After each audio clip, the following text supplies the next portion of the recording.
Roma era el centro de un vasto imperio. Atraía a los pobres y personas sin residencia fija de lo que hoy llamamos Italia y más allá. Y si Marcus, nuestro zapatero, no hubiese conseguido encontrar trabajo en Pompeya o Herculano, muy bien podría haberlo buscado en la gran ciudad. Si Marcus hubiese venido aquí, ¿qué habría encontrado? Seguramente la vida en el epicentro del mayor imperio del mundo era un lecho de rosas.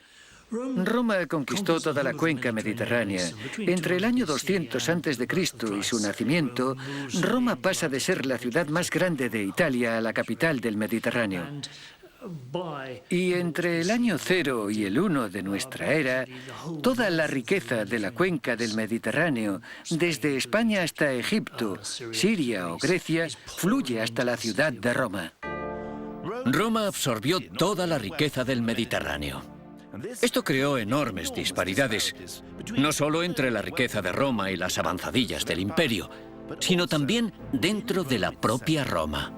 La ciudad de Roma era inmensa para los estándares antiguos, con 1 millón de habitantes. Ataban a los perros con longanizas. Tenían la idea de que si ibas a Roma podías hacer fortuna. Y sin duda hubo gente que la hizo, pero también era un lugar en el que la mortalidad era muy alta. En los baños los enfermos se bañaban primero, después las mujeres, después los hombres. Eran como un hospital moderno, se contraían enfermedades. La limpieza y la suciedad van de la mano. Había grandes fosas a las afueras de la ciudad donde se echaban cadáveres, heces, los excrementos de los animales, cadáveres de animales muertos, todo junto. El olor tenía que ser horrendo. Era un lugar de oportunidades, de suciedad, de crímenes, pero... era un lugar en el que podías ver templos que relucían con tejados de oro, palacios nunca vistos que te ponían los ojos como platos. Nada de lo que Marcus había visto en Pompeya podría haberle preparado para aquello con lo que se topó en Roma. Sus edificios tenían una escala diferente de todo lo que había visto antes. Alardeaban de la riqueza y el poder de los que los habían erigido. El Senado controlaba la inmensa riqueza del Imperio Romano, no en beneficio de las personas como Marcus, sino en el suyo propio. Actuaban como los capos de la mafia y se apropiaban de todo lo que se ponía a su alcance.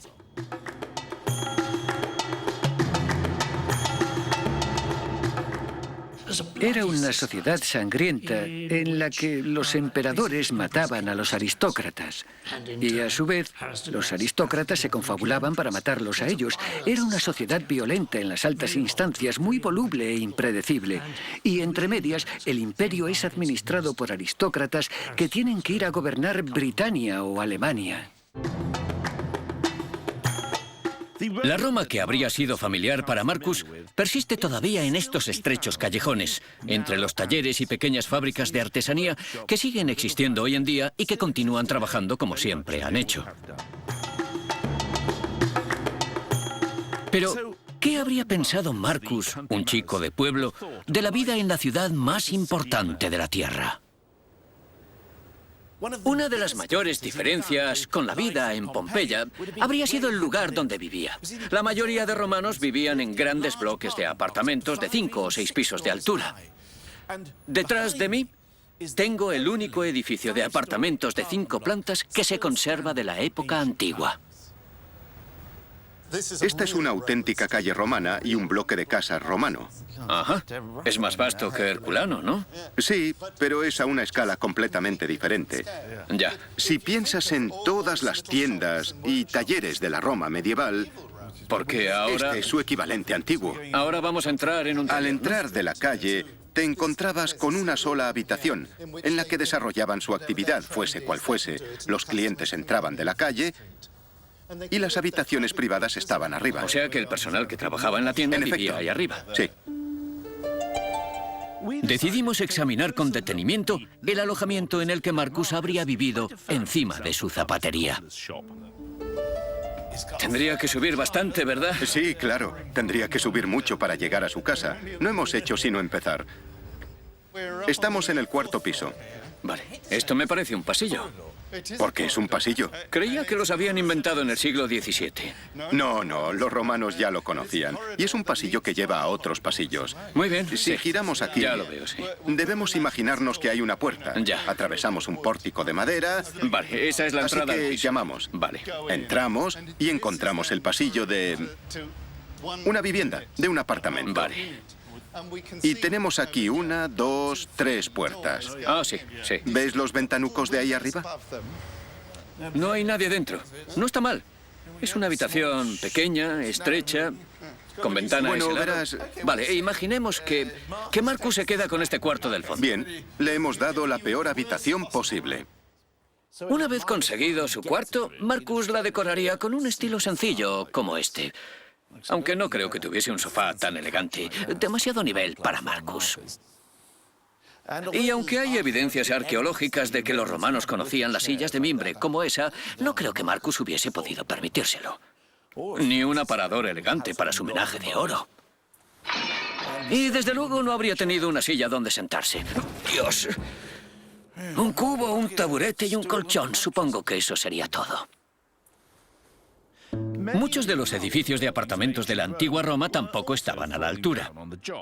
El famoso político y orador Cicerón era también propietario de varios inmuebles y se quejaba de... 2 de mis edificios se han caído y el resto tienen grietas enormes. No solo los inquilinos, sino incluso los ratones se han ido. Roma era demasiado orgullosa para permitir que le pasase algo así a sus edificios públicos, pero había algo de lo que estaban más orgullosos, si cabe. Comparad las inútiles pirámides o las vanas obras famosas de los griegos con estas estructuras indispensables. Los romanos ponían énfasis en la higiene. ¿Qué remedio? Ya era un problema en una ciudad como Pompeya, con 20.000 habitantes. Pero en Roma, con su 1.000.000 de habitantes, tuvieron que buscar otra solución. Y encontraron una muy moderna.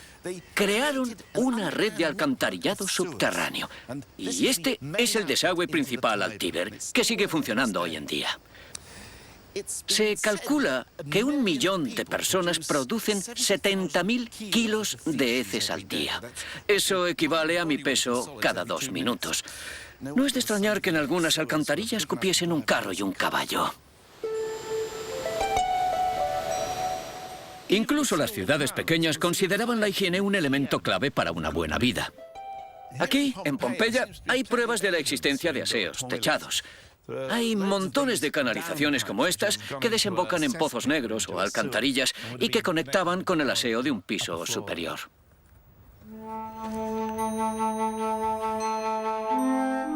Sin embargo, para los pobres, un callejón sería la única opción.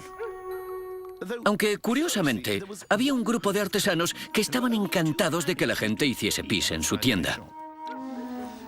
Así que nuestro hombre, Marcus, si estaba recorriendo Pompeya en busca de trabajo, le daba un apretón y quería hacerle un favor a la gente de la lavandería, podía hacer pis en la vasija que colocaban en la entrada, porque la orina es rica en amoníaco y estaba muy solicitada por los lavanderos.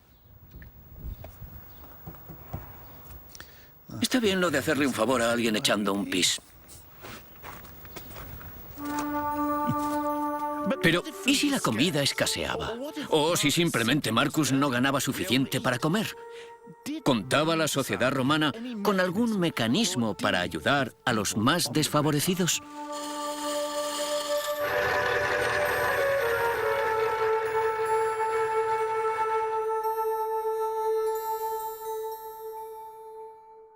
Las sociedades paganas en general no son sociedades caritativas, no son sociedades pro mendigos. No hay obligación de dar, pero hay una excepción. Roma había alcanzado la grandeza porque era una sociedad de ciudadanos. Los ejércitos, los ciudadanos armados, habían luchado por la gloria de Roma y los ciudadanos tenían voto. Por eso, en la ciudad de Roma, se hacían donaciones mensuales de pan y se celebraban habitualmente espectáculos de gladiadores o circos, pan y circo, así que los ciudadanos recibían una ración mensual de trigo gratis.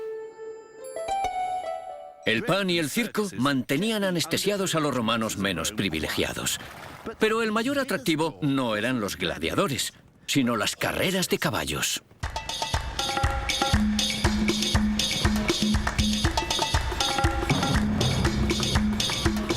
Había 4 equipos: rojo, blanco, azul y verde. Los seguidores vestían los colores de su equipo. Se sentaban juntos, cantaban al unísono, entonaban canciones del equipo y provocaban altercados juntos. Se apostaba mucho, y en las últimas épocas los seguidores llevaban peinados estrafalarios. Y, por supuesto, era un buen lugar para buscar pareja. El poeta romano Ovidio, en su famoso libro Arte de Amar, escribió: No descartes las carreras de caballos si buscas conocer a tu mujer. Un circo abarrotado de personas ofrece muchas ventajas. Siéntate junto a una chica y pégate a ella lo máximo posible. Pregúntale con gran interés qué caballos corren e inmediatamente anima al mismo que ella. Puede que alguna arenilla se pose en el pecho de tu pretendida. Suele ocurrir a menudo. Asegúrate de limpiársela con la mano. Si la falda le arrastra por el suelo, levántasela con cuidado para que no se ensucie. Inmediatamente recibirás la recompensa por tus atenciones. Podrás mirarle las piernas y ella ni se inmutará. Sí, el circo ofrece muchas oportunidades para iniciar una historia de amor. Puede que Marcus fuese un zapatero pobre, pero no era motivo para no casarse. Así que le daremos una mujer. Y le llamaremos Judith. ¿Qué tipo de relación tenía una pareja romana normal? Es muy difícil saber qué vida llevaba la gente sencilla de Roma. Toda la literatura trata de las clases altas. Eso no es cierto. Hay epitafios sencillos de las clases bajas que expresan cariño de maridos por mujeres y viceversa a su muerte. Así que tal vez se trate de afecto después de la muerte y no durante la vida. Pero, por lo que sabemos, las mujeres romanas podían esperar una independencia razonable. Podían tener propiedades particulares, elegir a sus maridos, también divorciarse de ellos, simplemente porque lo deseaban. ¿Qué clase de vida llevará a su mujer? ¿La vida de la mujer romana era muy restrictiva?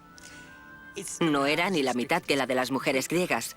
Podían ir a fiestas, salir a cenar, relacionarse con hombres que no eran de su familia. Y sabemos que a algunos griegos les sorprendió ese hecho. Y seguramente participaban en el negocio. Si su marido era panadero, probablemente le ayudaba de alguna manera. Así que, obviamente, en las clases que no formaban la élite, las mujeres iban de compras, trabajaban, iban a los baños. Lo que me gustaría saber es cómo se las arreglaban los hombres y mujeres de la antigua Roma para sacar tanto tiempo para dedicarlo al ocio. ¿Cómo es posible que los romanos pasasen la tarde entera en los baños o un día cualquiera en los juegos? ¿Sería un efecto de esa arma económica secreta de los romanos, la esclavitud? Y si así fuese, me gustaría saber si era peor ser un romano pobre pero libre o un esclavo. La mayoría de los esclavos eran capturados en combate, así que había muchísimos. ¿Pero cuántos? ¿Realmente habría tantos como para hacer todo el trabajo necesario? Según un cálculo antiguo, se dice que en Italia había 3 millones de esclavos sobre una población de 8. Así que 3 de cada 8 personas eran esclavos. Podía parecer mucho, pero en el último siglo antes de Cristo, al menos 1 millón de prisioneros fueron vendidos como esclavos y muchos llegaron a Italia. Sabemos que en las grandes villas de la costa tenían un personal de entre 40 y 60 esclavos. Todos ellos tuvieron que ser enviados a Italia, tuvieron que ser vendidos en los mercados, los terratenientes tuvieron que comprarlos, y sin contar con los pueblos más educados, con los griegos y sus esclavos domésticos, los tutores, las bailarinas.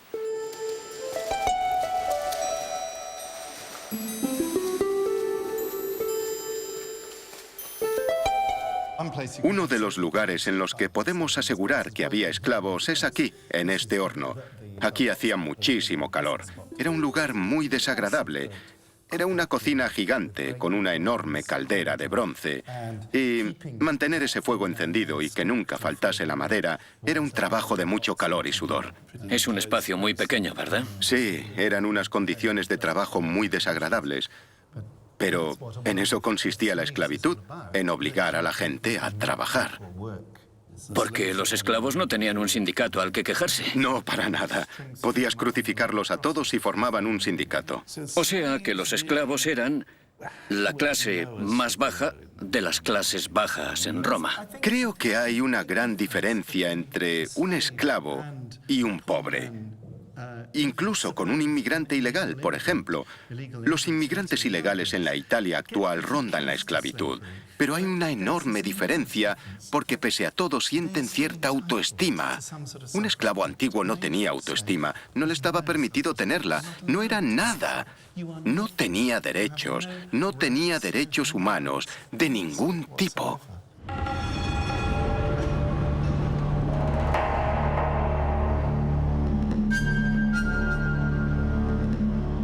¿Cómo se encontraban esclavos y amos? ¿Y quién podía tener esclavos? Por ejemplo, un zapatero como Marcus, ¿podía tener un esclavo? Podría haber tenido 1 o 2 esclavos. Tal vez una chica para ayudar a su mujer en la cocina y otro esclavo para ayudarle a él. Creo que sería lo habitual en su clase, la clase media. Los artesanos tenían esclavos e incluso vivían con ellos en su casa. El castigo para los esclavos huidos era severo. Podían ser ejecutados sin juicio. Después de todo, no eran más que propiedades. Incluso podían ser marcados y llevar collar. Un esclavo llevaba una etiqueta que ponía: «He huido, captúrame, y si me devuelves a mi amo Zoninus, recibirás una recompensa». Era como esos camiones que andan por ahí con pegatinas que ponen: «¿Qué tal conduzco?». Supongamos que a Marcus le va lo bastante bien haciendo zapatos como para permitirse un esclavo. ¿Cuánto le habría costado? No eran baratos porque había que alimentarlos. Como de un coche tienes que pagar el seguro. No es solo el precio, son los gastos que genera. En líneas generales, dependiendo de la belleza, la edad y la fuerza, un esclavo costaba 4 veces los ingresos anuales de un campesino. Es mucho.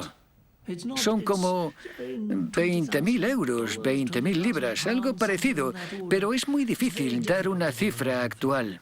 Puede que tener un esclavo en la antigua Roma fuese como tener un coche. Algunos podían permitirse un rapidísimo Alfa Romeo nuevo, mientras que otros tenían que contentarse con un desvencijado modelo de segunda mano. Los varones jóvenes eran caros, como por ejemplo un Jaguar. Las chicas menos, como un Toyota, por ejemplo.